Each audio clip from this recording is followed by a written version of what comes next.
মোদি ম্যাজিকে ভর করে ভোটের আগেই ৪০০ আসনের টার্গেট নিয়েছিল বিজেপি। ৭ দফা ভোটের পর বুথ ফেরত জরিপ বলছিল বিশাল জয় পেতে যাচ্ছে মোদি বিজেপি। কিন্তু সব জল্পনা কল্পনার অবসান প্রায় হতে চলেছে।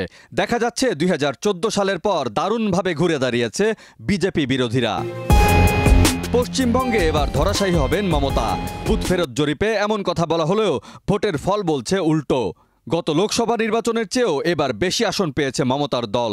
পশ্চিমবঙ্গে লোকসভার ৪২ আসনের সবকটির ফলাফল প্রকাশিত হয়েছে। তাতে রেকর্ড ৩১ আসন পেয়েছে তৃণমূল, বিজেপি পেয়েছে ১১ আসন।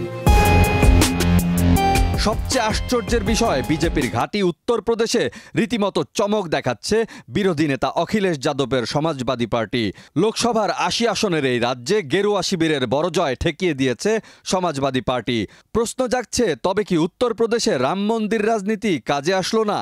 সব মিলিয়ে লোকসভা নির্বাচনে এখন পর্যন্ত প্রাপ্ত ভোটের ফলাফলে দেখা যাচ্ছে বিজেপির সঙ্গে হাড্ডাহাড্ডি লড়াই হচ্ছে এবার কংগ্রেস নেতৃত্বাধীন ইন্ডিয়া জোটের। ভোট গণনার প্রথম ৩ ঘন্টার ফলাফলে বিজেপি নেতৃত্বাধীন এনডিএ জোট এগিয়ে রয়েছে। তবে কংগ্রেস নেতৃত্বাধীন ইন্ডিয়া জোটের সঙ্গে ব্যবধান অনেক কম। এনডিএ জোট এখন পর্যন্ত পেয়েছে ২৯৬ আসন এবং কংগ্রেস নেতৃত্বাধীন ইন্ডিয়া জোট পেয়েছে ২২৬ আসন।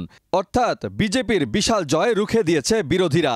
এমনকি ২০১৯ সালের নির্বাচনের চেয়েও ১০০ আসন বেশি পেয়েছে বিজেপি বিরোধী জোট। আসন প্রাপ্তি হিসেবে এখন পর্যন্ত বিজেপি জোটের সঙ্গে কংগ্রেসের ইন্ডিয়া জোটের ব্যবধান কমে এসেছে ৭০ থেকে ৭৫-এ।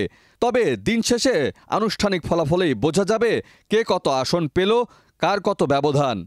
ডেস্ক রিপোর্ট, দেশ রূপান্তর।